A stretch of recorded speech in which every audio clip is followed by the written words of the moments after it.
ఆ మార్గంలో రకరకాల పరిస్థితులు వచ్చినప్పుడు మనం అటు ఇటు చూస్తాము, గురిని మర్చిపోతాం. మేము చిన్నప్పుడు గుర్రపు బండ్లు అనేవి ఉండేవి, మీకు తెలుసా? ఎప్పుడైనా చూసారా గుర్రపు బండ్లు? మీకే తెలుసు? మీరు ఏమిటి మీరు అటువైపు ఉన్నాయి ఒక తెలంగాణలో, మీకు తెలుసా? గుంటూరు వైపు అటు లేవు నాకు తెలుసు కదా. కర్నూలులో చాలా ఉండేవి చిన్నప్పుడు, మేము చిన్నప్పుడు.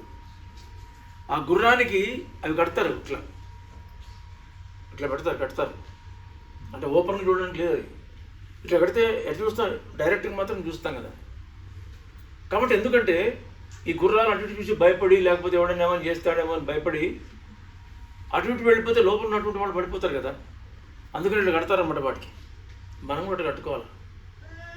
విశ్వాసులంగా మన గురి గమ్యం వైపు ఉండదు.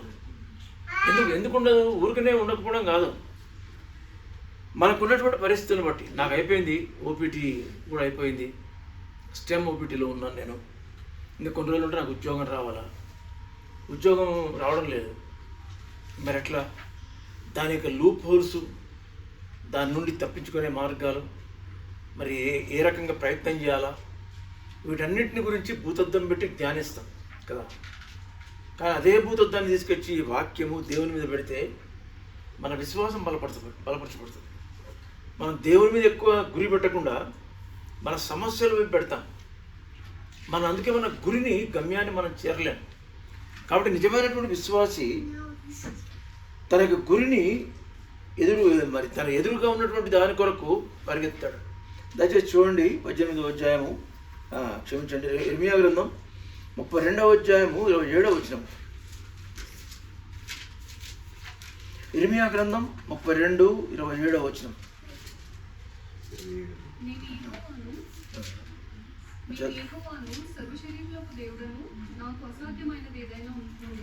ఏమంటున్నాడు? నేను సర్వశరీరులకు దేవుడను, నాకు అసాధ్యమైనది ఏమైనా ఉండునా? ఎంతమంది నమ్ముతామండి మనం ఇది? కాబట్టి మనం జాగ్రత్తగా పరీక్షించుకున్న పేరుకు విశ్వాసంగా ఉంటాం, కానీ జీవితంలో అనేక సందర్భాల్లో నమ్మలేని పరిస్థితుల్లో ఉంటాం. మనం జీవితం పేరుకు ప్రభువుని నమ్మినాం, విశ్వాసులంగా పేరు కలిగిన వారంగా ఉన్నప్పటికీ కూడా పరిస్థితుల యొక్క ప్రభావము మనల్ని కలవరపరుస్తుంది. ఒకసారి రన్నింగ్ రేస్లో మరి ప్రతిసారి ఒకడు ఎప్పుడు వాడే ఫస్ట్ వస్తున్నాడట.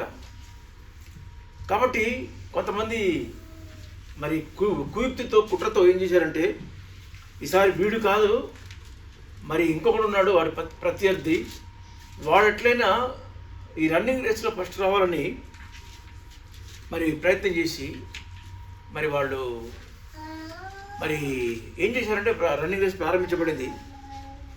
ఈ రన్నింగ్ రేస్ ప్రారంభించబడుతున్నప్పుడు మార్గ మధ్యంలో గోల్డెన్ బాల్స్ వేశారంట దారిలో. వాడికి బంగారపు బంతులు. ఈ బాగా పరిగెత్తేవాడి ముందు బంగారపు బంతి చూశాడు. అరే బంగారపు బంతి ఉంది, మరి వెనక వాడు ఉన్నాడు, వాడు దాటిపోతాడేమో, నేను ఓడిపోతాను కదా అనుకున్నాడు. వదిలేశాడు, మళ్ళీ వెళ్ళాడు. కొంచెం దూరం వెళ్ళిన తర్వాత మళ్ళీ ఇంకొకటి కనపడింది వాడికి. అరే మళ్ళీ ఎవరో మర్చిపోయి పడిపోయినట్టున్నాయి అనుకుంటాడు. ఎందుకు లేబ్బా, మళ్ళీ నేను ఓడిపోతానని చెప్పి అనుకుని మూడోసారి 2-3 బంగారు బంతులు కనపడేటప్పటికి లేదు ఎవడో మర్చిపోయి తీసుకొని వెంటనే పరిగెత్తానులే అని చెప్పి అనుకుంటాడు. అవి తీసుకునే లోపు వెనకుండేవాడు ముందుకు వెళ్ళిపోతాడు.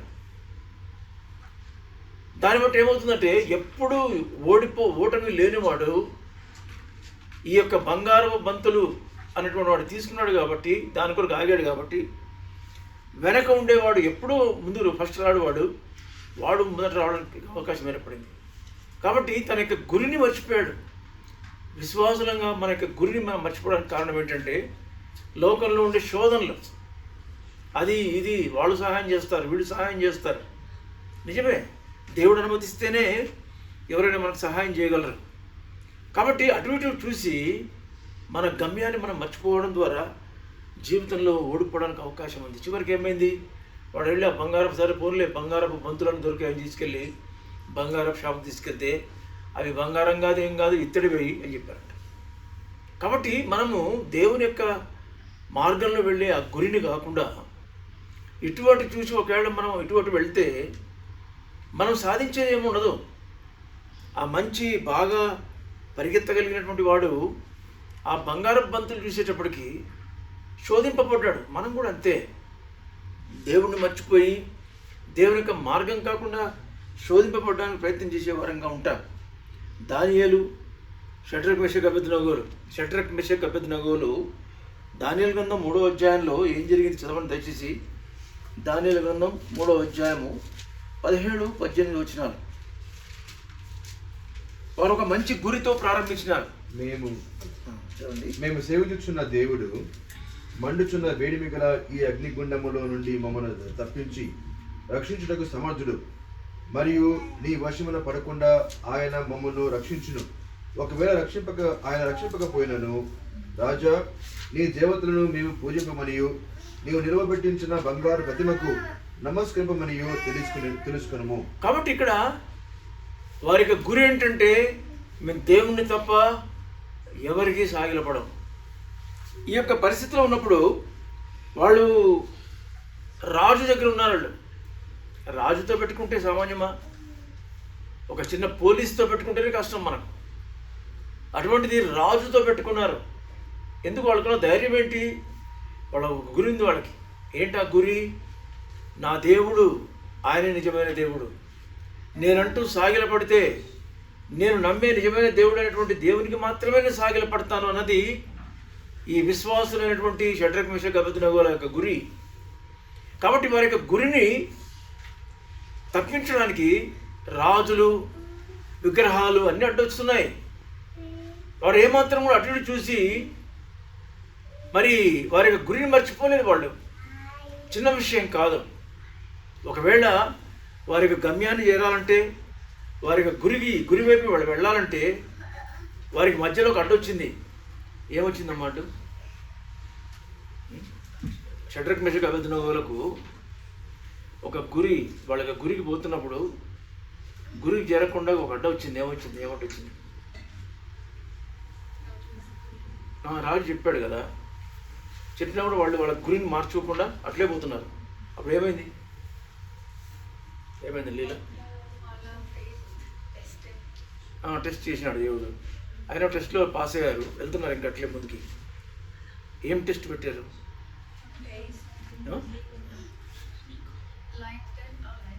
వాళ్ళు ముగ్గురు లైన్స్ వెళ్ళారు. Very good. ఇవేనా ముస్లిం బ్యాక్గ్రౌండ్ ఉంటుంది, మార్కెటింగ్ వేరు. వెరీ గుడ్, బాగా చదివితే మంచిదమ్మా. అగ్నిగుండంలో వేస్తా అని చెప్పి అన్నాడు. అదే మనమైతే ఏం చేస్తాం? ఏ గురి లేదు, పడలేదు, అగ్నిగుండంలో పడేస్తే ఎట్లబ్బా, అగ్నిగుండం కాల్చేస్తుంది కదా, చనిపోతాను కదా అని చెప్పి అనుకుంటాం మనమైతే. ఈ యవనస్తులు ఆ విధంగా అనుకోలేదు. విశ్వాసులు అయినటువంటి ఈ యవనస్తులు తమ యొక్క గురిని అగ్నిగుండం ఆపలేకపోయింది. ఏమంటున్నారు వాళ్ళు? ఒకవేళ దేవుడు రక్షించకపోయినా మేము మాత్రం నీ ప్రతిమకు మ్రొక్కము అంటున్నారు. రక్షింపకపోయినా అంటే అర్థం ఏంటి? అదేనా అవిశ్వాసమా? దేవుడు రక్షిస్తాడు, రక్షించకపోయినా అంటే అర్థం ఏంటి? ఆయన సార్వభౌమ అధికారం, ఆయన సార్వభౌమ శక్తిని బట్టి ఆయన రక్షించలేదంటే ఆయన ఉద్దేశపూర్వకంగా రక్షించలేదు. ఆయన చిత్తం జరుగుతుంది మా జీవితంలో. కానీ మా గురి ఏంటి? ఆయనకు మాత్రమే సాగిలపడతాం అని పరిగెత్తుకుంటూ వెళ్ళారు ముందుకి. చివరికి ఏమైంది? వాళ్ళని అగ్నిగుండంలో వాళ్ళు అనుకున్నారు, ఒకవేళ అగ్నిగుండంలో పడేసేటప్పుడు దేవుడు మాకేం కాకుండా చేస్తాడేమో అనుకున్నారేమో. మరి ఏమనుకున్నారో మనకు తెలియదు. అగ్నిగుండంలోనికి విసిరేసినటువంటి వారు ఏమయ్యారు తెలుసా? చరిత్రమ్మ, అగ్నిగుండంలోకి విసిరేస్తారు రాజభటులు.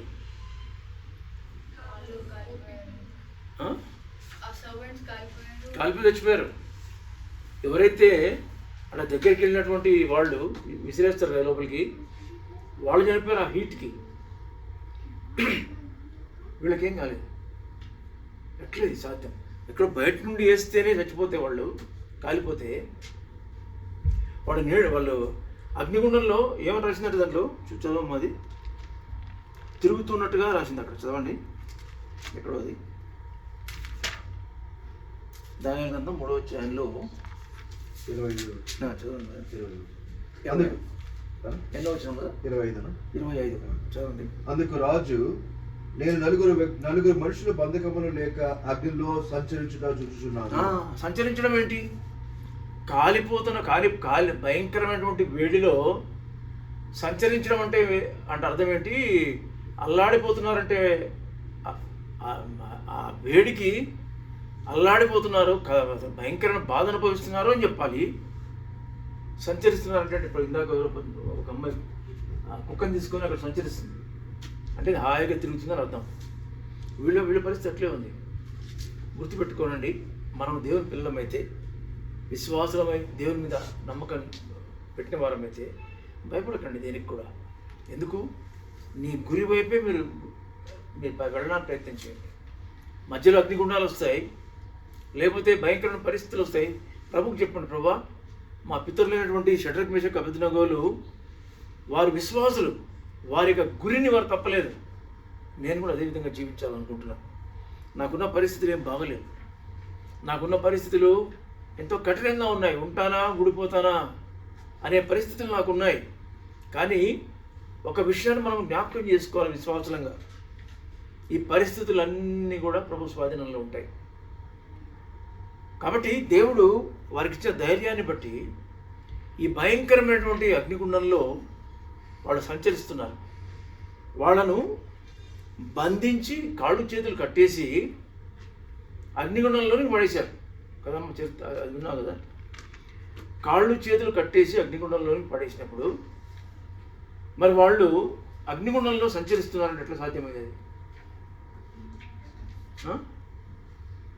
కాళ్ళు చేతులు కట్టేసి లీలా కాళ్ళు చేతులు కట్టేసి అగ్నిగుండంలో పడేస్తే దానిలో ఏముంది? సంచరిస్తున్నారు అంటారు. ఎట్లా సాధ్యమైనది?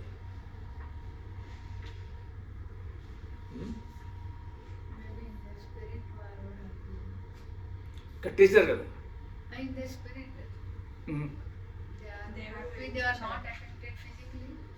Physically they are spiritually they are moving in the furnace. How come it is possible?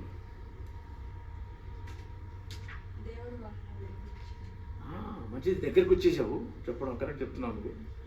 ఇప్పుడు వాళ్ళ చేతులకి కాళ్ళకు తాళ్లతో కట్టారంట. కాబట్టి అగ్నిగుండం దేనికి ఉపయోగపడింది? వాళ్ళకు కాల్చడానికి. కానీ మన జీవితంలో వచ్చే ప్రతి శ్రమ కూడా మనం విడిపించడానికే. గుర్తుపెట్టుకోండి, భయపడిపోవాల్సిన అవసరం లేదు.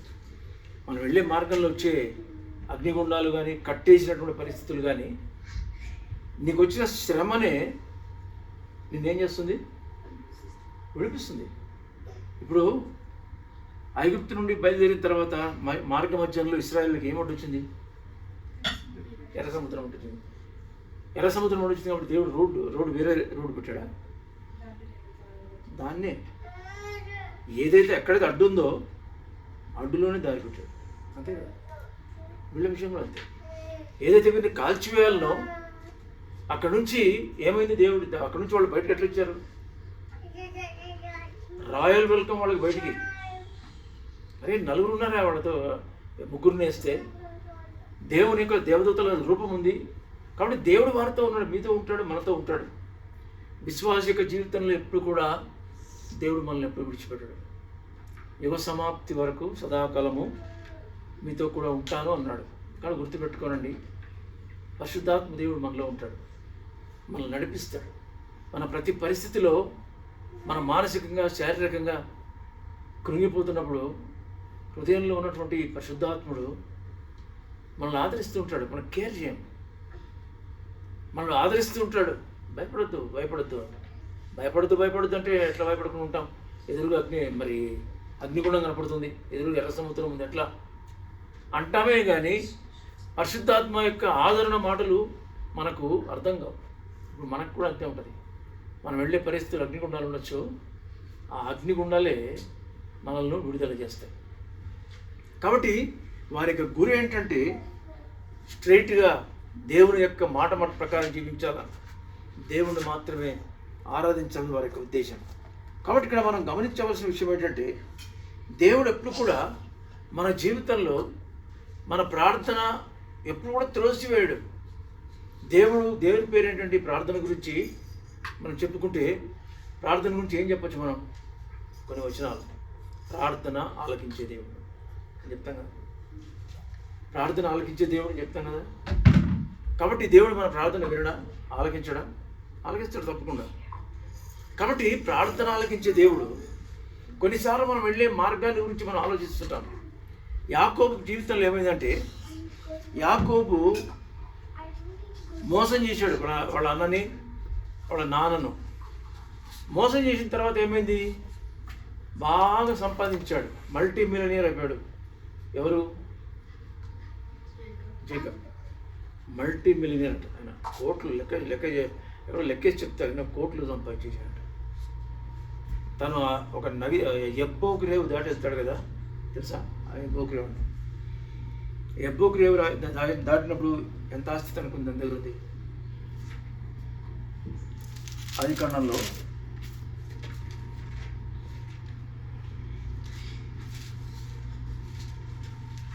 ఆదికాండం 32వ అధ్యాయం 10వ వచనం చదవండి.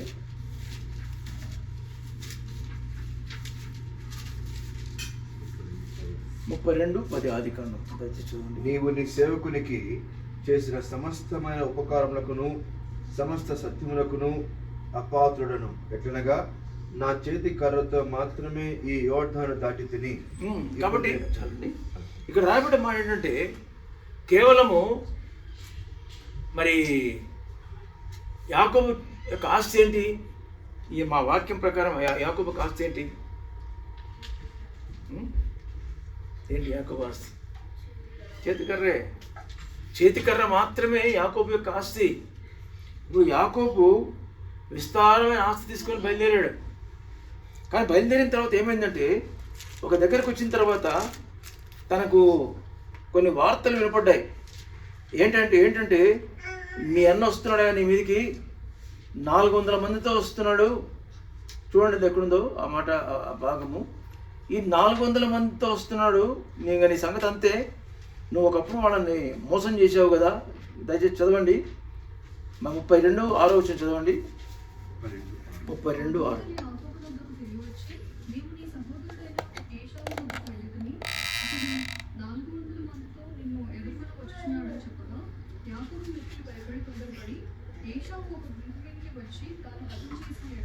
చాలండి. కాబట్టి ఇప్పుడు 400 మంది యాకోబు మీదకి వస్తున్నప్పుడు యాకోబు భయపడిపోవడానికి అవకాశం ఏర్పడింది. కాబట్టి ఇప్పుడు యాకోబు ఏం చేయాలండి? ఒకవేళ మనం ఉన్నాం అనుకోండి, యాకోబు భయపడుతున్నప్పుడు యాకోబు ఏమేం చేయొచ్చు? యాకోబు భయపడుతున్నాడు, వాళ్ళ అన్న వాళ్ళు చంపడానికి వస్తున్నాడు. మీరే చెప్పండి. యాకోబు భయపడుతూ, వాళ్ళన్న చాలా పరాక్రమశాలి, వాళ్ళన్న మంచి షూటర్, ఆయన చంపడానికి వస్తున్నప్పుడు యాకోబు ఏం చేసి ఉండవచ్చు? మనకున్నటువంటి అండర్స్టాండింగ్ ప్రకారం ఏం చేసి ఉండవచ్చు యాకోబు? వెనక్కి వెళ్ళిపోతాం ఏంటి? యుద్ధం చేయడానికా? వాళ్ళన్నతో యుద్ధం చేయలేడు. వాళ్ళన్న మంచి పరాక్రమశాలి, బాగా వేటగాడు. అంత సులభంగా ఏసవుతో ఫైటింగ్ చేయడు. కొండలు దాక్కోవచ్చు. ఒకటి కొండలు దాక్కున్న 400 మందిగా దయచేయంటారు అంటే దొరికితే అదే ఆయన ఒక్కడిని. ఏషావు దగ్గర 400 మంది ఉన్నారు. 400 మందిని పంపించడానికి అమెరికా వాడు అక్కడ ఆఫ్ఘనిస్తాన్ అక్కడ కొండలో కింద పడిపోయాడు కదా ఫైటర్ జెట్లో నుంచి. అదొకటి. కానీ చంపేస్తాడు కదా, చాలా మోసం చేశాడు. ఏం చేసాడు? వాళ్ళ మామ దగ్గరికి పోవచ్చు. వాళ్ళ మామ దగ్గరికి వెళ్ళి మామ చంపాలనుకుంటున్నారు, నీ కూతుళ్ళు విధవరాళ్ళు అయిపోతారు చూడు. వాళ్ళ మామ కూడా చాలా డబ్బు కలిగినాడు. కాబట్టి తనకు కొన్ని ప్రయత్నం చేయొచ్చా లేదా? కొన్ని విధాలుగా ఏం చేశాడు మరి చివరికి? చూడండి దయచేసి. దేవునితో పోరాడాడు అనేటువంటి మాట మనము అక్కడ చూస్తాం. ఆదికాండం 32వ అధ్యాయం 9వ వచనం ముందు చదవండి. అప్పుడు యాకోబు, నా తండ్రి అయిన అబ్రహాము దేవా, నా తండ్రి అయిన ఇస్సాకు దేవా, నీ దేశమునకు నీ బంధువుల యొద్దకు తిరిగి వెళ్ళము, నీకు మేలు చేసేదని నాతో చెప్పిన యెహోవా. అంటే వాగ్దానాన్ని జ్ఞాపకం చేసుకుంటున్నాడు యాకోబు. జ్ఞాపకం చేసుకొని, ప్రభా నీవే కదా నా సంతానాన్ని అది అభివృద్ధి చేస్తా అన్నావు అని చివరికి గమనించండి, జాగ్రత్తగా వినండి. ఈ పాయింట్ మాత్రం మీ మనసులో పెట్టుకోండి. ఏంటంటే ఇప్పుడు యాకోబు సొంత ప్రయత్నం చేయడం మానేశాడు. ఇంకా తన కుటుంబాన్నంతటినీ ఆ ఏరు దాటిచ్చాడు. ఇప్పుడు యాకోబుతో పాటు ఎవరెవరు ఉన్నారు? యాకోబు చాలా ఆస్తి కలిగిన చెప్పాను కదా. యాకోబుతో పాటు కొంతమంది బాడీ గార్డులను తనతో పాటు ఉంచుకొని కుటుంబాన్ని పంపించేసినట్టుగా ఉందా? యాకోబు ఒక్కడు మిగిలిపోయాను అన్నటువంటి మాట ఇక్కడ చూస్తాం మనం. ఇక్కడ చదివి చూడండి, 24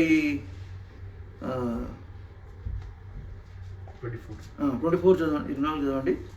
యాకోబు ఒక్కడు మిగిలిపోయాను. చాలండి. ఇక్కడ ఒక్కడైపోయాడు యాకోబు.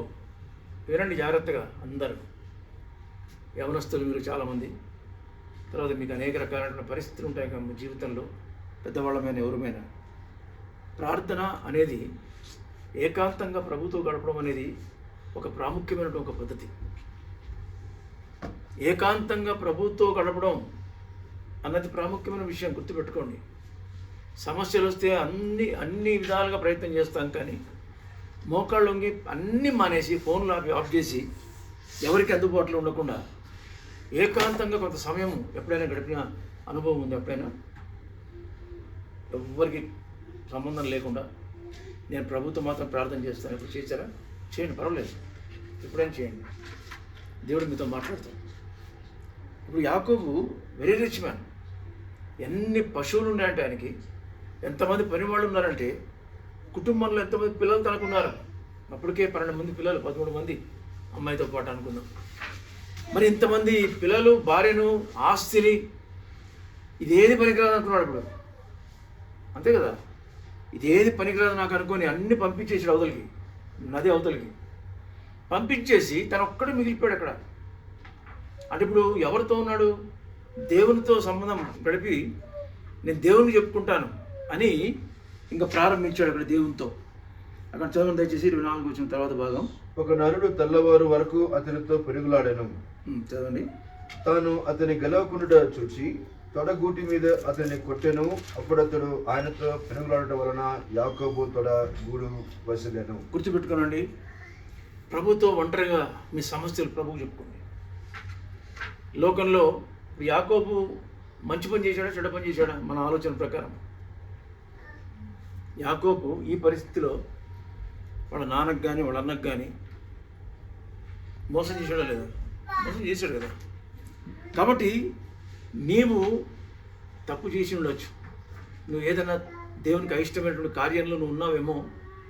ప్రభు దగ్గర క్షమాపణడు, ప్రభువా పొరపాటుగా నేను కొన్ని విషయాల్లో తప్పిపోయాను, దయతో నన్ను క్షమించు ప్రభు అంటే దేవుడు నేను క్షమిస్తాడు. క్షమాపణ అడుగుతున్నావా నువ్వు? దాటిరా కూర్చో అని చెప్పి కూర్చోబెట్టి ఏం చేసినావు అని చెప్పి 4 తిట్లు తిట్టి 4 దెబ్బలు కొట్టి పంపిడు ప్రభు యేసు ప్రభు. ఎప్పుడు కూడా ఆయనకు కావాల్సింది ఏంటంటే హృదయపూర్వకంగా హృదయంలో నుండి పశ్చాత్తాపం వస్తే రెండో మాట మాట్లాడకుండా దేవుడు నేను క్షమిస్తాడు. గుర్తుపెట్టుకోండి. చాలా మతాల్లో వాళ్ళు నమ్మినటువంటి భక్తులను యేసు ప్రభు ఏమంటాడమ్మా మనల్ని ఏమని పిలుస్తాడు బైబిల్లో? ఫ్రెండ్ అంటాడు. దేవుడు ఎక్కడైనా ఫ్రెండ్ అంటాడు ఆ మనిషిని? మరి ఎవరైనా మీ ఇక్కడ ఉండే ధనవంతుల దగ్గర పోయి దగ్గరికి వెళ్తే కూడా రాలేరు మనం. సృష్టికర్త అయిన దేవుడు ఫ్రెండ్ అంటున్నాడు, బ్రదర్ అంటున్నాడు, మీతో ఉంటాను అంటున్నాడు. వేరే మతాలు అట్లా అంటారా? నువ్వేదో వేరే బ్యాక్గ్రౌండ్ కదా, తెలియదు, ఎప్పుడైనా విన్నావా? దానిలో వాళ్ళ దేవుడిని నమ్మే ఆ భక్తులను ఏమని పిలుస్తారు? వాళ్ళ దేవుడు ఏమని పిలుస్తాడు తెలుసా? బానిసలు అంటారు. యు ఆర్ మై సర్వెంట్స్ అంటాడు. నేను చెప్పేది నా సొంత మాట చెప్పట్లేదు, యేసు మాట చెప్పేటోడు కాదు. నేను నా స్నేహితులు, నా తమ్ముళ్ళు, నా అన్నలు, నా స్నేహితులు అని అంటాడు. కాబట్టి ఇప్పుడు ప్రభు దగ్గరికి వచ్చి, ప్రభువా దయతో నన్ను క్షమించు, నేను లోకంలో అనేక రకాలుగా నేను జీవించినప్పటికీ కూడా ఇప్పుడు నాకు దిక్కు లేదు ప్రభువా, నీ ఒక్కడవే నాకు దిక్కు అని నమ్మి ప్రభు దగ్గరికి వచ్చాడు. గుర్తుపెట్టుకోనండి, ఈ యొక్క సమయం మీ జీవితానికి ఆశీర్వాదకరం. వీలైతే చిన్న వయసు కాబట్టి ఉపవాసం ఉండి ఏకాంతం అయిపోండి. ఎవరికి మీరు తెలియకూడదు. ఇంకా ఎవరికి మీ యొక్క ఎవరికి మీరు అందుబాటులో ఉండొద్దు. కొన్ని గంటలు, 1-2 పూటలు ఉపవాసం ఉన్నా పర్వాలేదు. దేవుని దగ్గరికి వచ్చి, ప్రభా నేనేం చేయలేను, ఇంకా నా చేత కాదు, నువ్వు ఒక్కడే నా దిక్కు అని హృదయపూర్వకంగా నోటితో మాటలు వల్లిస్తే కార్యాలు జరగవు. ఇప్పుడు యాకోబు నోటితో ఏం వలించడం లేదు, హృదయంలో నుంచి వస్తుంది ప్రార్థన ఆయనకి. ప్రభా నాకు ఆస్తి ఉంది, కోట్ల ఆస్తి ఉంది ప్రభా, వేస్ట్, దానివల్ల ఏం లాభం లేదు. తర్వాత పనివాళ్ళు ఉన్నారు, వాళ్ళు నాకేం సహాయం చేయలేరు. నాకు పశువులు ఉన్నాయి, పనివాళ్ళు ఉన్నారు, అన్నీ ఉన్నారు, కానీ ఎవరు నాకు సహాయం చేయలేరు ప్రభా, నీ ఒక్కడివే. ఈ యొక్క దీనిలోనికి మనం వచ్చినప్పుడు దేవుడు కార్యం చేయడం ప్రారంభిస్తాడు. ఊరికనే దాని మీద, ఆ పడవ మీద ఒక కాలు, ఈ పడవ మీద ఒక కాలు, ఇంకొక రకం ఇంకొక కాలు పెట్టుకుంటూ జీవితాన్ని గడిపితే మనం ఎక్కడ సహాయాన్ని పొందలేము. అందుకని యాకోబు ఏం చేశాడు, ఇంకా పడవల మీద నేను కాలు పెట్టను, నా దేవుడు ఒక్కడే నాకు దిక్కు, కాబట్టి నేను ఆయన సన్నిధిలో గడుపుతానని చెప్పి తన ఆస్తిని, కుటుంబాన్ని, పిల్లలను, భార్యలను అందరినీ పంపించేసి ఒంటరిగా ప్రభుతో పెనుగులాడడం మొదలుపెట్టింది. అది మనం నేర్చుకోవడానికి ప్రయత్నం చేస్తాం. పెనుగులాడినప్పుడు దేవుడు అన్నాడు, ఇక్కడ ఏమని రాసిందంటే నాకు ఒకలాగా అనిపిస్తాం ఆ వాక్యం చదివినప్పుడు. ఏమనిపిస్తుంది అంటే 32:25 చదవండి. 32:25. తాను అతని గెలవకుండా చూచి. చాలండి. ఎవరిని గెలవకుండా చూచండి. ఇంగ్లీష్లో ఏముంది?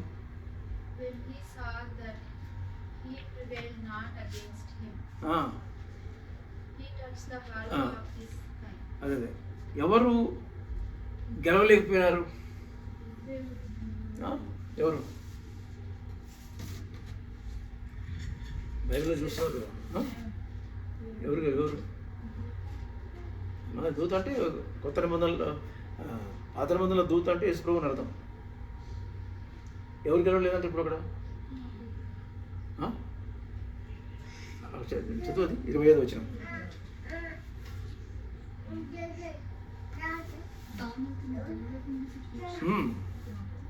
ఎవరు గెలవకుండా చూసి?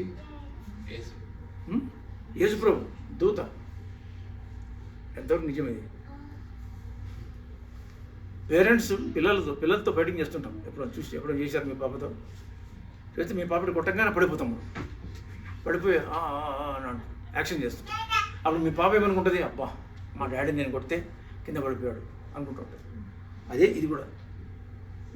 దేవుడు మనల్ని గెలిపించినట్టుగా చేసి మనల్ని తృప్తిపరిచే దేవుడు. గుర్తుపెట్టుకొని, అంత ప్రేమ మనం అంటే. ఆయన గెలవకుండా చూచి ఏం చేశాడు? తొడ గూటి మీద కొట్టాడని రాసింది అక్కడ.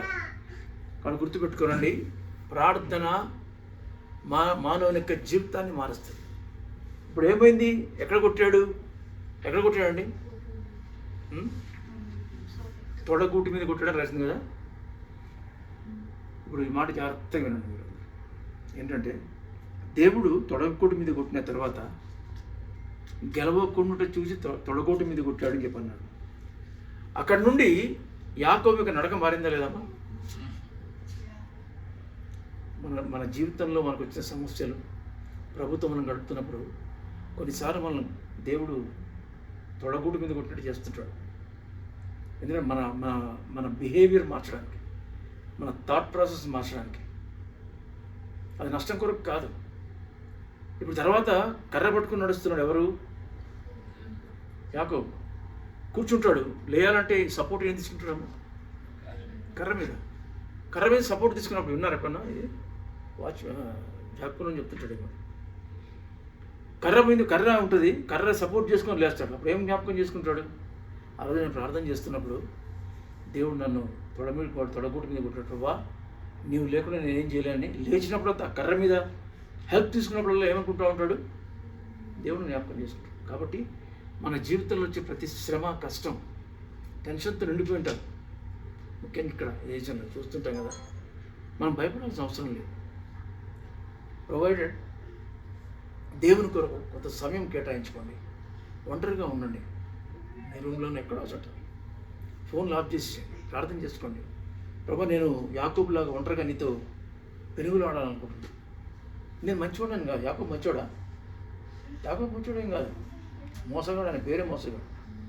కాబట్టి ఎప్పుడైతే తను పెరుగులు ఆడటం మొదలుపెట్టాడో ఎవరు గెలిచారు? యాకోబు గెలిచాడని రాసింది. మా నాన్నగారు వాళ్ళు చిన్నప్పుడు ట్రైన్ ఎక్కేవాడంట. ఆ దినాల్లో ప్యాసింజర్ ట్రైన్ కదా, 50, 60, 70 సంవత్సరాల క్రితం ట్రైన్ ఎక్కేవాళ్ళంట. స్టేషన్ దగ్గర చాలాసేపు అవుతుంది కదా ఆ దినాల్లో. ప్యాసింజర్ బొగ్గు ట్రైన్ త్వరగా మళ్ళీ మూవ్ కదా. పిల్లలకి విసుగు కదా, ఏంటి ఇంతసేపు పోదు అని. వీళ్ళే ఉండరా కొంచెంసేపు ఉండు, ఇంతమంది ఎక్కారు కదా, లాగలేకపోతుంది అది అని చెప్పేసి చూసి కరెక్ట్గా వాళ్ళు విజిల్ వేసి, పిల్లడికి తెలియదు వాళ్ళు విజిల్ వేయడం. ఇప్పుడు ఏం చేస్తామంటే, నువ్వు లేచి ఆ కూర్చున్న చైర్లో నెట్టు అని. వాడు గట్టిగా నెడుతున్నప్పుడు చిన్నగా మూవ్ అవుతుందంట. వాడికి ఎక్కడ లేని సంతోషం, నేను నెడితే ట్రైన్ పోయిందని. మనం కూడా అంతే. మనం ప్రార్థన చేస్తే దేవుడు జవాబు ఇచ్చడం కాదు, మనల్ని సంతోషపరచడానికి. మా నాన్నగారు ఏమనుకున్నారు? నేను నెడితే ట్రైన్ పోయింది అనుకుంటున్నారు. ఆయన నెడితే పోయింది ఆ ట్రైన్. ఆ దేవుని టైం వచ్చింది, ఆ ట్రైన్ టైం వచ్చింది, మూవ్ అయింది. మీ జీవితంలో కూడా అంతే. ప్రార్థన చేయండి, దేవుడు సహాయం చేస్తాడు. ప్రార్థన దేవుడు మనకిచ్చినటువంటి ఒక గొప్ప సాధనం. కాబట్టి ఇప్పుడు ఏమైంది? నడక మారింది, ఇంకొకటి కూడా మారింది. ఇంకొకటి ఏం మారిందమ్మా? ఇజ్రాయేల్ అయినాడు రాజకుమారుడు. కాబట్టి ప్రార్థనలో ఉన్నటువంటి శక్తి, లోకంలో ఏదేదో ప్రయత్నాలు చేసి లోకంలో ఉండే పలాని ప్రయత్నం ద్వారా మనం సాధించేది ఏముండదు. ఏం సాధించలేదు యాకోబు. ఒక ప్రార్థన ద్వారా దేవునితో రెజ్లింగ్ అంట. అన్నిటికంటే ఎక్కువ అలసిపోయే స్పోర్ట్ ఏదైనా ఉందంటే అది రెజ్లింగ్ అంట. ఎగ్జాస్ట్ అయిపోతారంట. కాబట్టి దాంతో పోల్చినటువంటి దేవుడు ఆ రాత్రి ఎట్ట పోరాడుతున్నాడంటే ఇంకా ఏం లేదు తనకు, ఎవరు లేరు తనకు, ఒంటరివాడు అయిపోయాడు. ప్రభా, నువ్వు కనికరించి ప్రభా, నన్ను జ్ఞాపకం చేసుకో. ప్రార్థన అనగానే ఇంత పెద్ద లిస్ట్ రాసుకొని అందరి గురించి ప్రార్థన చేయాలని మాత్రమే కాదు. ఊరికే ప్రార్థన దేవుని యొక్క సన్నిధిలో అట్లా ఉండడం కూడా ప్రార్థనే. ఏమన్నా నాకు తెలుసా?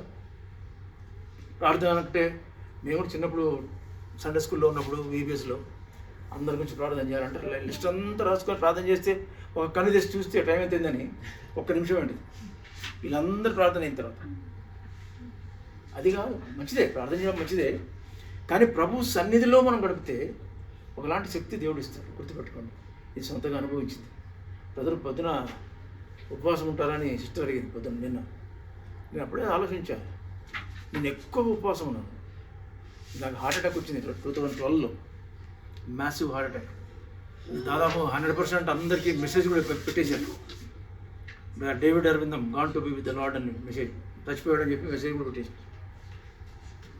కానీ దేవుడు వెనక్కి తీసుకొచ్చాడు, ఇంకా టైం అవ్వలేదని పంపించాడు వెనక్కి. ఆ దినాల్లో ఎక్కువ ఉపవాసం ఉండేవాడిని. దానివల్ల అద్భుతమైనటువంటి కార్యాలు నేను చూశాను. గుర్తుపెట్టుకుని ఉపవాసం ఉండండి, దేవునితో ఏకాంతంగా గడపండి. నా ఫోన్ లాక్ చేసేసేయండి, మీరు అందుబాటులో ఎవరికి ఉండబోకండి. దేవుని కొరకు ఒక టైం కేటాయించండి, దేవుడు మీకు సహాయం చేస్తాడు. ప్రార్థనలో ఉన్న శక్తి. కాబట్టి యాకోబుకి జీవితంలో మనం చూస్తే ప్రార్థనను ఆశ్రయించడానికి ఆయన లోకరీతిగా ఎన్నో మోసాలు చేసి ఎన్నో రకాలుగా సంపాదించాలని ప్రయత్నం చేశాడు, కానీ తను ఏం సాధించలేకపోయినాడు. చివరికి ప్రభు సన్నిధిలో ప్రార్థన చేసినప్పుడు, పోరాడినప్పుడు మాత్రమే తన నడక మారింది, తన పేరు మారింది. దాని తర్వాత దేవుని యొక్క ఆశీర్వాదం తన జీవితంలో చూశాడు. దేవుడు నీకు సహాయం చేస్తాడు, దేవుడు నాకు కూడా ప్రార్థనలో సహాయం చేస్తాడు.